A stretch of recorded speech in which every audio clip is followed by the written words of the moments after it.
Raccoon. Here we go. It's Thursday, day before, well, it's Thursday of fight week, so you know what time it is. It's time for the Raccoon Picks. Glad you're here. Not as hype of a card as the last few, but you know what? We move. You gotta have these, and we got some good stuff on this one. So we're getting right back into it. But yeah, welcome. Glad you're here. Before we start, if you like the video, please do subscribe. Boost my metrics, things like that. I appreciate it. All right, so let's start off with, of course, the MMA Culpa, how I have done. I had a good UFC 300. It started off bad. I think I had like 3 fights in a row that I got wrong, but ended up getting 9 right, 4 wrong. Pretty good. That brought my accuracy up by 1 percentage point to 68%. All the way up to 73% if you buy the things that I think were robberies on the picks, my picks, back from, way before. Anyways, also when I pick method, i.e., I say someone's going to win, and I say they're going to win by TKO or by submission or whatever, by decision. I have a 3/4 accuracy on that at 74%. Out of 34 fights I've picked with method, because I only started doing that more recently, 25 of them have been correct and 9 incorrect. So yeah, pretty good. That means you can trust me, reasonably, 3/4 of the time. Yeah, okay, let's just get right into it. Some quick picks. Alessandro Costa versus Kevin Borjas, Karolina Kowalkiewicz versus Yasmin Lucindo. I think Alessandro Costa and Karolina Kowalkiewicz are going to come away with these. Some underdog picks here, but I think it's going to happen.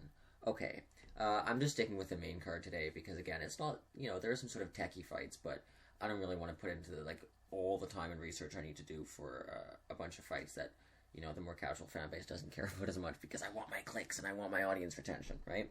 Okay, so we're just going to start with the main card. Start off with Paul Craig versus Caio Barello. So, the first thing about this fight is that both of these guys are, better at striking than they think they are. If this fight does stay on the feet for some reason,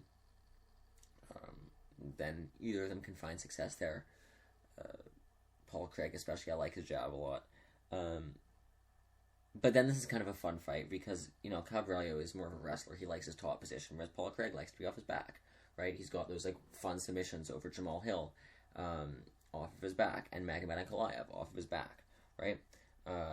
And we know how his fights tend to go, and I think that this is no exception if he does win, where he gets beat up and he gets, on track to lose by a big decision, and then late in the fight he finds something off his back, submits the guy. I think this is not going to be any different. I think that Caio Barello will outclass him in this fight, whether he wins or loses, right? But I think probably Barello, with his top position, will he be able to submit Paul Craig? Probably not, right? Not only is Paul Craig a good, grappler, but also I think that threat that he poses off his back will make Caio Barello more cautious to, try and pass guard and try and, lock positions. He could TKO him, of course. But again, I think he's going to end up having to be really careful, and if he's not, he's going to learn very quickly to survive to be careful. So I'm going to have him winning by decision here. I don't think it's going to be the most entertaining fight. I think there's going to be a lot of positional stuff, maybe a bit of ground and pound, but nothing huge. And I think Caio Barello will win. But I think Paul Craig has a very real capacity. I almost picked him because of the Brazil curse. You know how badly Brazilian fighters do in Brazil. But I think that Paul Craig won't be able to submit someone as good as Caio Barello. I think Caio will be careful and will win by decision. 55% confidence there. Okay, moving on to the next fight. Michel Pereira versus Ihor Potier. This is a fun fight. Both these guys are brawlers. I don't really like Michel Pereira because he misses weight and he does stupid things in fights and gets away with it. I don't like that capoeira stuff. Anyways. This should still be a fun fight. Potier hits very hard. He's also very good at middleweight now. We just saw him move down to middleweight and do pretty well there. He was kind of win-lose at light heavyweight, and I think that middleweight suits him a lot better. And he's big for middleweight, but yeah, I think it's a good fight for him. He's going to be way bigger than Michel Pereira, right? Remember that Pereira is a guy who was a welterweight and couldn't make the weight anymore as he aged. So now they're moving him up. He was forced to move up to middleweight. And Potier does have a pretty significant size advantage here. Now, maybe the move up to middleweight is good for Pereira. We've seen him win both of his fights at that weight, but they're both very early finishes. Like, I don't know how he's going to carry this extra weight, if he's going to gas early. And, of course, his style is so active that it kind of relies on him doing damage early because he does gas. He doesn't do well in decision fights. And I also think that Potier has the ability to stifle Pereira with the clinch and with his, wrestling, sambo experience, Eastern European, things like that. And gas him, hold him in positions that make him tired. Hit him while he's there, things like that. Even if it's just holding him against the fence and doing a bit of damage like Merab style, right? So I think ultimately Potier will win this one by decision. Okay, moving on up to Anthony Smith versus Vitor Petrino. This is either going to be a boring fight or a good one. I think the MMA fan base as a whole likes to see Anthony Smith lose. I don't know. I think he's a decent fighter. I don't cheer for him to lose, but, people like it. I think this is a fun fight, though. Petrino hits very, very hard, and Anthony Smith is chinny in general, but also, coming off of a recent TKO loss to Khalil Rountree. So that could be a factor. But, to be fair, on paper, but just in general, right, Anthony Smith is better rounded, right? His submission grappling, his takedowns, things like that. Petrino likes to do ground and pound. He likes to take people down and hit them. But in terms of, throwing things up, in terms of, looking for submissions, in terms of, dominating positions, Anthony Smith has a lot more experience there, right? He's also, 60 fights now or something like that. And to be fair, Petrino hits hard, but he doesn't hit as hard as Khalil Rountree. But if he does manage to take Anthony Smith down and hold him there and hit him, I can see him just kind of sitting there and taking it. And he's not going to be, like Paul Craig, throwing big submissions off his back, right? I don't know. I feel like they set this fight up as a gimme for Petrino, but I should be picking him, but I've just got this feeling that Anthony Smith is going to win. I don't know why. I couldn't justify it to you. I feel like everywhere Petrino has a bit of an advantage here, just in terms of, on the feet, he's going to hit harder. And Smith is washed up, right? He's going to be able to take him down and hit him and blah, blah, blah. But, I just feel like he's going to win. So I'm going to pick him. I'm going to pick him. I'm not going to give him too high of a percentage here, just, for my own sake. If you're watching this in the future and he's lost brutally, now you can see that, I'm not actually justifying this. I just feel like he's going to win. Maybe it's the Brazil curse. Okay, so moving on to the co-main event. Jonathan Martinez versus Jose Aldo. Very, very good fight. Very fun. Jose Aldo's a legend coming back, blah, blah, blah, the king of Rio. I don't know, man. Obviously he's had the time off. When he has been training, he's been training for boxing. He's old as it is, and he just doesn't seem like he's mentally in it, right? When I've seen his interviews, it really seems like he's just finishing out his contract with the UFC so he can go back to boxing. Which is, not good in the first place, but it's especially bad when you're going up against a guy like Jonathan Martinez, whose whole game relies around kicks, right? Everyone talks about his leg kicks, but it's not he's got body kicks, he's got head kicks, right? He's got arm kicks. And I think this is not good, because even when Jose Aldo has been in the gym, he's not been practicing to defend against those because he's been practicing boxing, right? It's harder to... And obviously Jose Aldo was once very famous for being good at checking leg kicks. I know this, right? And he was once, a very good Muay Thai striker. But I just don't think that he's going to have it like he had it. Because he's been away from MMA, because he's been away from any type of striking that includes leg strikes. I mean, you walk into a boxing gym, these people have twiggy legs. I mean, look at Deontay Wilder, right? That guy's sitting on toothpicks and he's a heavyweight, right? So I don't know. I think that the leg kicks and just the kicks in general are going to give Martinez an advantage here. Martinez also has a good amount of momentum, right? He's on a 6-fight win streak, whereas Jose Aldo was not doing too great at bantamweight. I mean, he's beating people like Rob Font, losing people like Merab Dvalishvili, losing people like Petr Yan, things like that. But, even before he left, I just feel like he was kind of going out a bit sad. He was losing his KO potential, right? People say, oh, he was really good at bantamweight, and he was good at bantamweight, but he wasn't Jose Aldo at bantamweight, right? He wasn't the guy who was knocking everybody out at featherweight. So I just feel like not only was he not what he was at bantamweight before he retired, I feel like he's not going to be what he was after so long away and when he has been in the gym, being in the gym with boxers. So I feel like Martinez is going to be able to set up these combos with kicks. I feel like those kicks are going to play a factor in this fight. Just on their own, not even in combos, but, just like leg kick to a jab, right? Things like that. Or, set up with those low kicks and then kick in the body, right?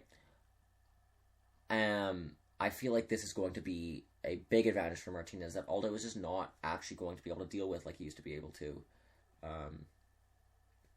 Worst comes to worst, Martinez can wrestle him. But I just feel like Martinez will be able to outclass him in this. Which, sad for Jose Aldo, but it's what the Brazilian fans deserve after leaving during Glover Teixeira's retirement speech, I guess. I'm going to pick Martinez to win pretty confidently by TKO. Okay, on to our main event. Alexandre Pantoja versus Steve Erceg. Good fight. Really good fight. I know that there's not a lot of hype around this one because who the hell is Steve Erceg or whatever, but I like this fight. I think this is fun. I think this is better than giving him Royval, who he just beat, or like Makayev, who would be a gimme. Erceg is good, right? Like, I know he's only had 3 fights in the UFC, but all 3 were pretty impressive performances, right? Beating Dvorak on his debut, short notice replacement, you beat a ranked guy, pretty impressive, right? Alessandro Costa fights largely the same way Pantoja does, comes out of a really good gym, Lobo Gym, right? He's a training partner of Diego Lopes, Alexis Grasso, Irene Aldana, right? People like that. Lupi Godinez. And, Erceg was able to, it was a decision, it was a 2-1 decision, but he was able to beat him. And I'm going to talk about that later. And, of course, Costa is opening up the card on this fight. And then, of course, Matt Schnell knocked that guy clean out. A lot of people have knocked Matt Schnell out, but Erceg did it best, I think. And it's funny, right? Because people think that Erceg is a striker, but historically, he's actually been quite a slick submission grappler, which, of course, is the story of flyweight, right? But he's got that experience, not UFC level experience per se, except against Costa, but he's got experience, on the ground, taking people down, getting up when people take him down, finding submissions, things like that, using submissions to get up, right? But I think beyond that, like, Erceg does just have better striking stats for sure. He's got good takedown defense, apart from that one moment against Alessandro Costa, who was able to get something that looked kind of silly. But I think that fight against, a similar, like, a smothering grappler like Pantoja is, it showed Erceg's ability to, at the very least, survive, but even escape in those positions. When you're being held up against the fence, when you're being, taken down and held there, Erceg was able to get up. I also think that because he's big, right? He's kind of skinny and tall for flyweight. He has striking opportunities that Royval and Moreno did not have against Pantoja. In the sense that both of those guys, they hit hard, but they had to lean in to jab against Pantoja because Pantoja has pretty long arms for his height. And then he just counter them, right? He'd use check hooks and just go on the outside and hit them. Whereas Erceg, like, when he strikes, first of all, he doesn't have to do this against Pantoja, where he's got a reach advantage. But second of all, he just doesn't lean in. Like, I've watched, and he stands pretty straight up, keeps the chin tucked, which is good, right? He doesn't do what tall people usually do and just kind of coast off your attributes. So I think he can use his size advantage well and just kind of jab Pantoja's face off, keep the fight at a distance, things like that. But I think he does have a pretty good ability to fight in those positions that Pantoja wants to get him in. I think cardio is also an interesting factor in this fight, right? We always see Pantoja have a cardio dump in his fights, but of course Erceg doesn't have any UFC 5-rounder experience. He does have championship experience in Australian regional MMA, but he's never gone beyond the first or second round in those fights. I don't think he's gone beyond he's not gone beyond a third round in his life. I mean, maybe in sparring, of course, maybe in practice, but not in a real fight. So I think that, you know, it's a real question. Like, is Erceg's cardio going to hold up so he can take advantage of the inevitable Pantoja cardio dump? I don't know, right? If it does, I think he can win this fight. If it doesn't, I think it's a bit tougher. Also, does the moment get to Erceg, right? This is his Rocky story. He's ranked 10th. He's had 3 fights in the UFC. He's getting a title shot because Pantoja's beat everybody else. Like, it's quite possible that he walks out there, he's like, what the hell am I doing? And he's just not able to fight. You've seen this before, right? You think about, like, speaking of Lobo Gym, right? Rene Aldana. Amazing striker. We've seen her put on some incredible performances, walk people down, beat people up, right? Carol Hoser in her last fight, she filled in short notice to fight Amanda Nunes because Pena pulled out in Nunes' retirement fight in Canada, and just stood there for 5 rounds and got beat up. And when she did swing, she hurt Nunes, but she just did swing, right? So the moment does get to people sometimes. It might get to Erceg. You never know. I think it's more likely to get to him now that, like, this is such an unreal opportunity for him than it would be if he really properly worked his way out. But we'll see. I think that, like, there's so much about Erceg that is so unknown at this point, which is kind of what makes this fight exciting. But he's been looking really good. I think even if he loses on Saturday, his chance of becoming flyweight champion someday is very, very high. And of course, like, Pantoja as well, speaking of, you know, Erceg is young, Pantoja is aging. He's pretty old for flyweight. He's had 2 tough fights recently, gone all 5 rounds.